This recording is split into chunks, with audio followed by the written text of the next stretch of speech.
are about to witness the takeoff of the first manned rocket to outer space. We pick up the count. 7, 6, 5, 4, 3, 2, 1, 0! We're off to visit the planets. There are treats galore in the stars. Venus is loaded with candy, and ice cream is found upon Mars. The soda pop's fizzing on Saturn. When you're thirsty, it sure hits the spot. And Jupiter's really jumping with popcorn that's buttered and hot. But the best of them all is the planet, where all of these treats are at hand. And that is the spot we now head for, our theater refreshment stop.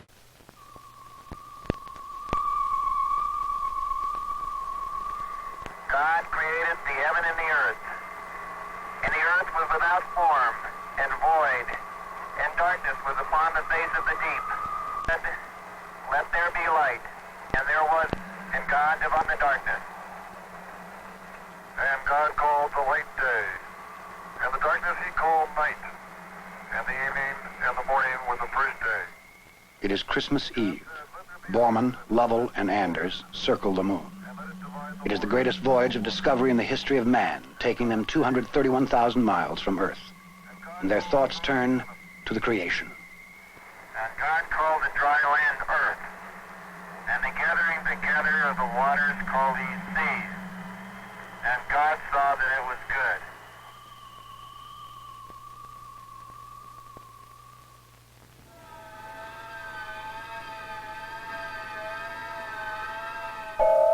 We stand on the threshold of a great new age of exploration.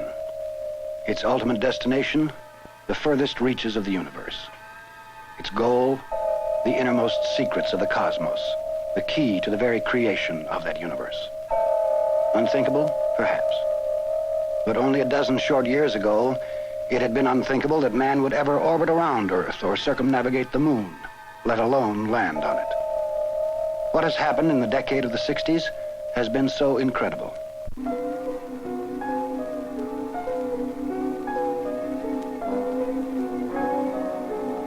Come with us then and observe the views from space of the Earth and the moon and beyond.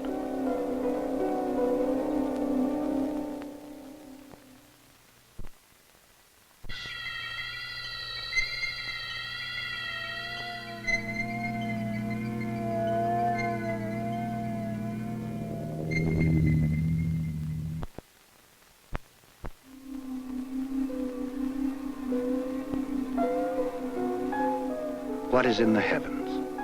Who is in the heavens? For 1,000 millennia, man could not hope to know, for he was imprisoned on a tiny dot on a distant edge of a minor galaxy in a universe of unknown vastness.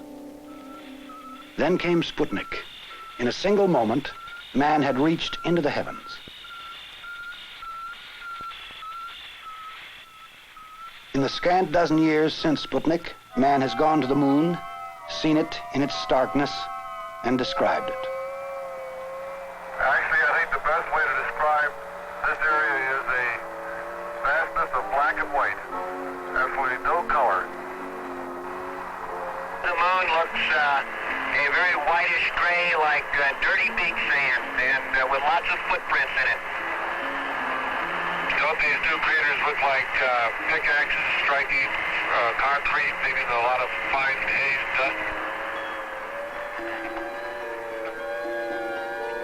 And there was one heavenly body no man had ever seen before in all its majesty, for he had never left it. The Earth.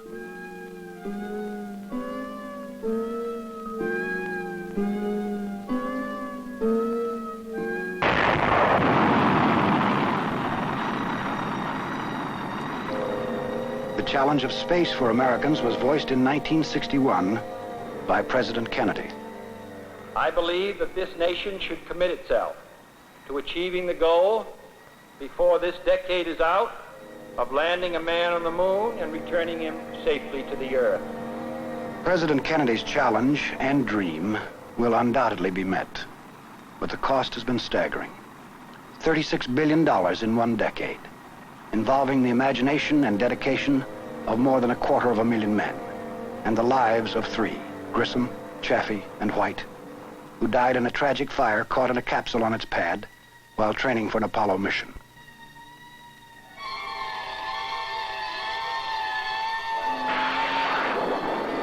From these sacrifices in treasure and blood were to come a new perspective of our Earth and beyond.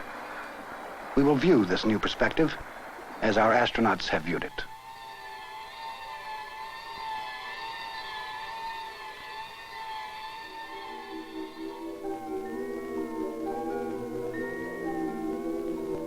In space, our earthbound concepts have no meaning.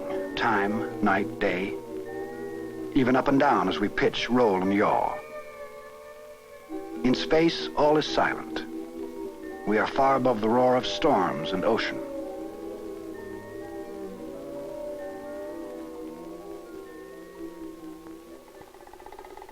We are 60 miles up now. Below, the hazardous, light-colored reefs of the Bahamas, where Columbus searched for his new world in the faith that the Earth was round. See how the generations pass, like sand through heaven's blue hourglass.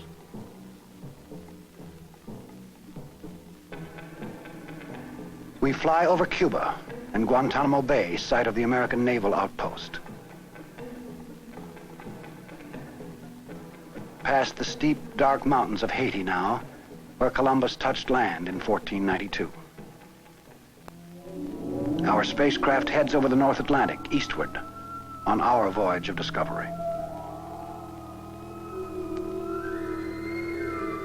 As past and present merge in the views from space, so do the white clouds seem to be a part of the land and water.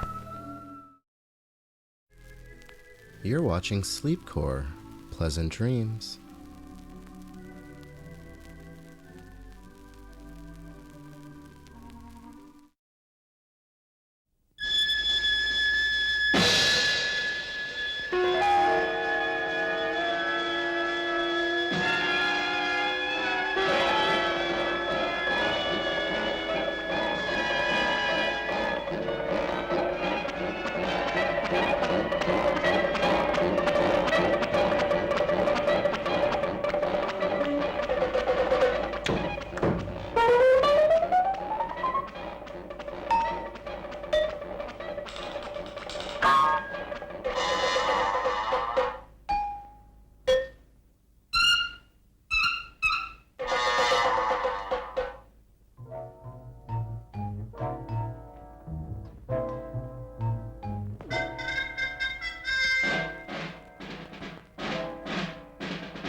You're watching Sleepcore, media for insomnia.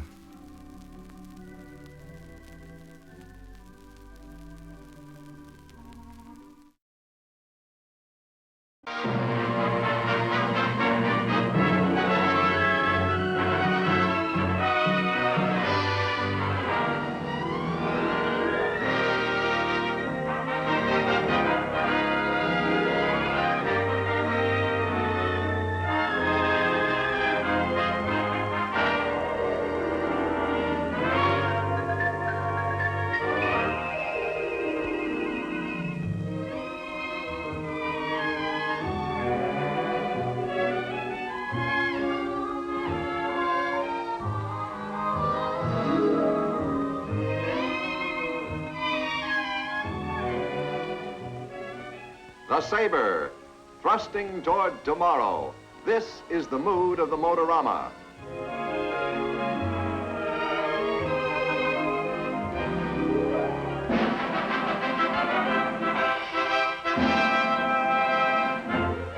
Tomorrow grows from today, as today grew from yesterday. And a ballet tells the story of the past. The history of engineering from the invention of the wheel to the promise of the future.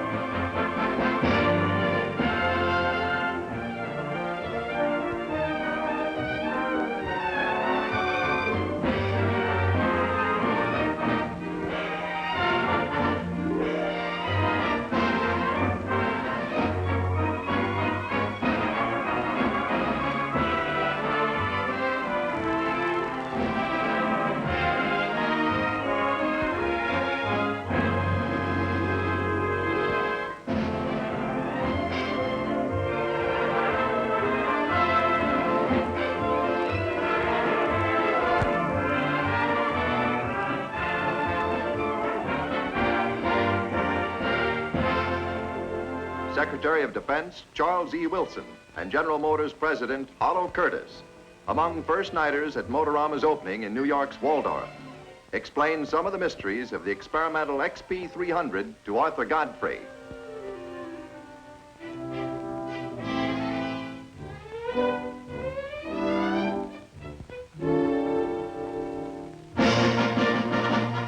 The promise of tomorrow is implicit in the achievement of today. Here, achievement in design. The car, a Chevrolet Bel Air sedan. The gown, created by famed fashion originator Nettie Rosenstein, was inspired by the flowing lines of the car.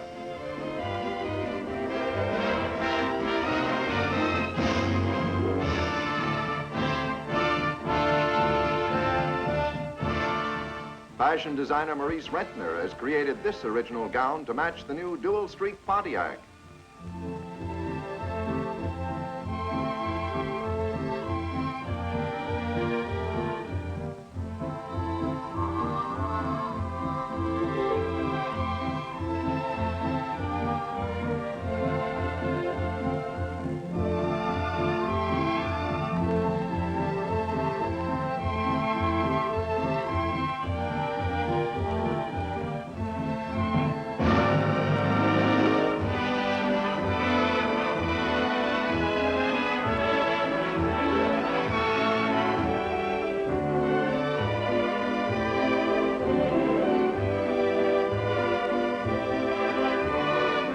The Oldsmobile Holiday Coupe is accompanied by a charming lady in an evening ensemble created by the gifted hands of Christian Dior.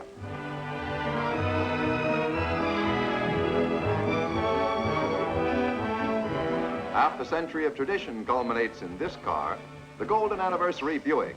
And for the occasion, this sports ensemble was created by the talented young designer Pauline Trigère.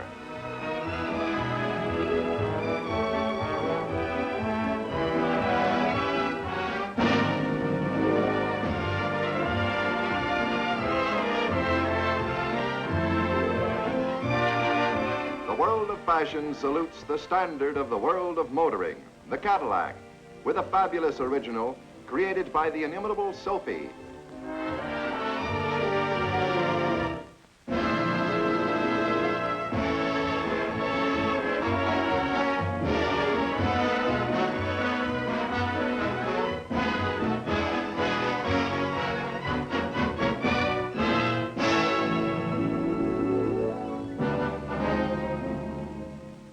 promise of tomorrow is implicit in the performance of today in engineering. A brief glimpse into the engineering future as Charles Chain, Vice President in charge of General Motors' engineering staff, lifts the hood of the XP300 to disclose an experimental engine which is already contributing much to the car of tomorrow. An engine that contradicts a wise saying, for it is powered by a mixture of gasoline and alcohol. With experimental cars such as this, and with engines and chassis of transparent materials, engineers study the application of new principles, the use of new materials in their endless seeking to create more and better things for more people.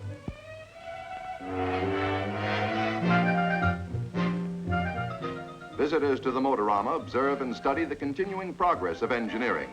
Animated exhibits reproduce in exact scale much of the testing equipment which contributes to new engineering achievements, such as this testing chamber which reproduces all types of road conditions.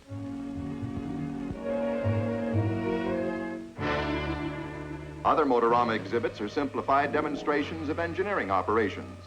This one shows what happens inside the engine and the carburetor when the accelerator is depressed. This one, how tremendous braking force is created by slight pressure on the brake pedal. Motorama visitors can operate and observe two principles of power transmission, one through gears and the other a newer type of fluid transmission.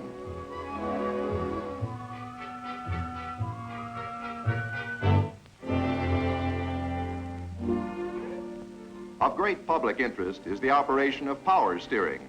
Here, a cutaway front end of a car shows how it works and permits visitors to feel the difference. With power steering off, there's the familiar struggle to turn the wheels when the car is standing still. With power steering on, the wheels may be turned with the pressure of one finger.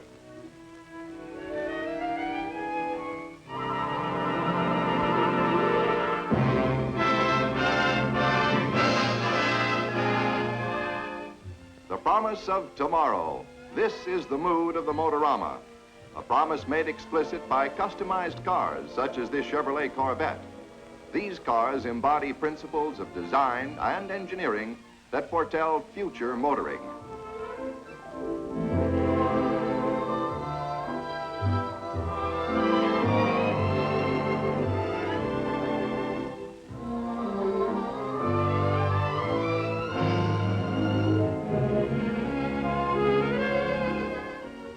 Pontiac's La Parisienne, a modernized version of the traditional Landau.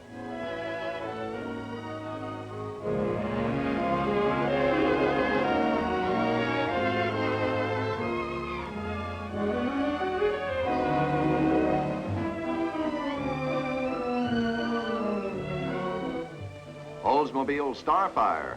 In its body, steel gives way to glass-reinforced plastic.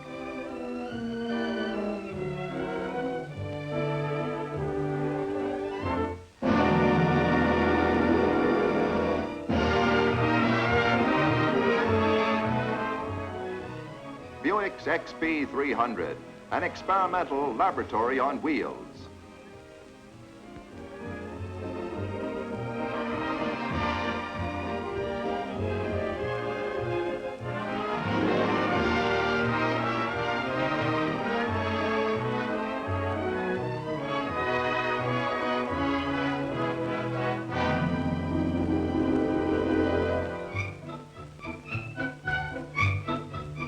Cadillac's Le Mans, a racy convertible 51 inches from top to road.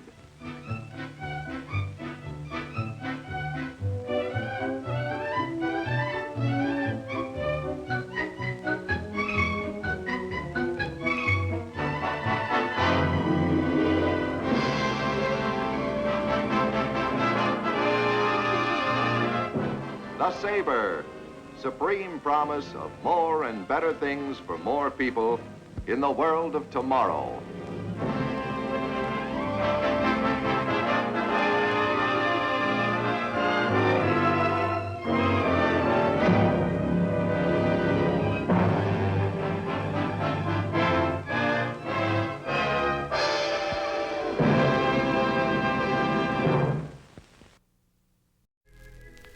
watching Sleepcore. Sleep tight.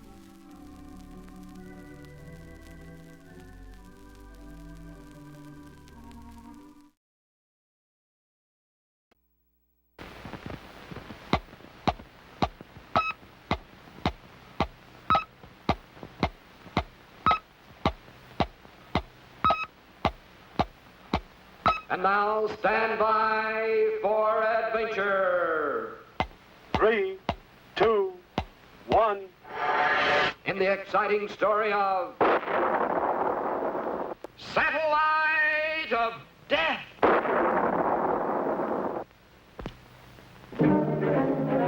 This is the day for Scratch's first solo flight as a flying cadet in Colonel Bleep's Space Scooter Squadron.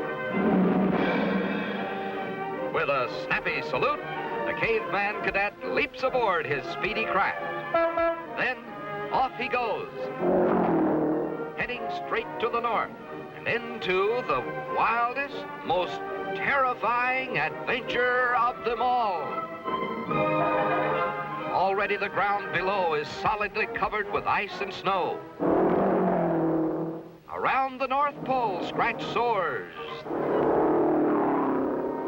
Then, right on course spans the desolate wastelands of outer Spagovia.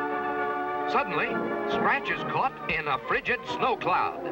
The wings of his scooter bogged down with ice. Bail out, Scratch, before it's too late. Jump! Jump! Geronimo! And there he is, floating gently to Earth in a billowing parachute. But unknown to the caveman, directly below stands a tumble-down Spagovian castle. Here, the last of the power-mad warlords prepare to test their latest invention, a satellite rocket. If the test is successful, they will have found the way at last to conquer the world from outer space. Listen. Hotsy doggy, the rocket is ready for testing. But cousin, who is going to volunteer? Well, who do you think? Get in? Who, me? Nothing doing. What about you? You think I am crazy? You is going. No, you is going.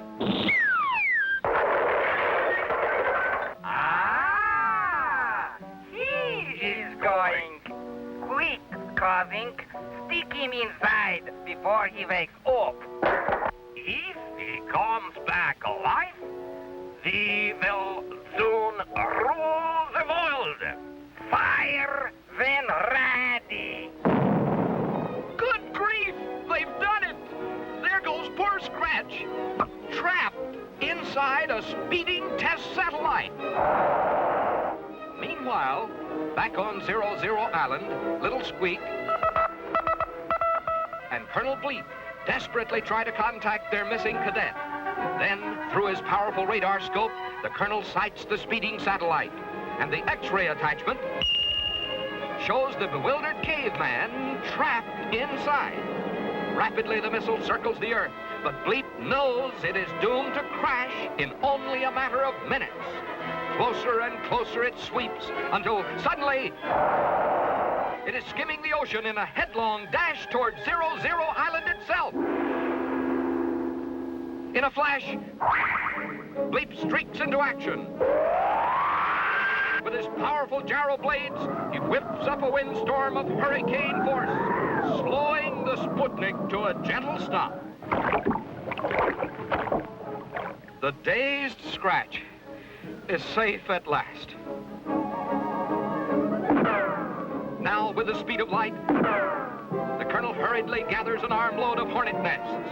In an instant, the satellite is transformed into a powerful buzz bomb. With a mighty huff, the angry spaceman sends it spinning back to its launching base. In Spagovia, the gleeful villains happily catch their returning Sputnik. See, I told you, the test was a big success. what's all these buzzing cars? Oh, what's the difference? Open it up. Inside the Sputnik is waiting the just rewards for the future rulers of all the world. And that's the real story of how Bleep turned an apparent victory into a stinging defeat.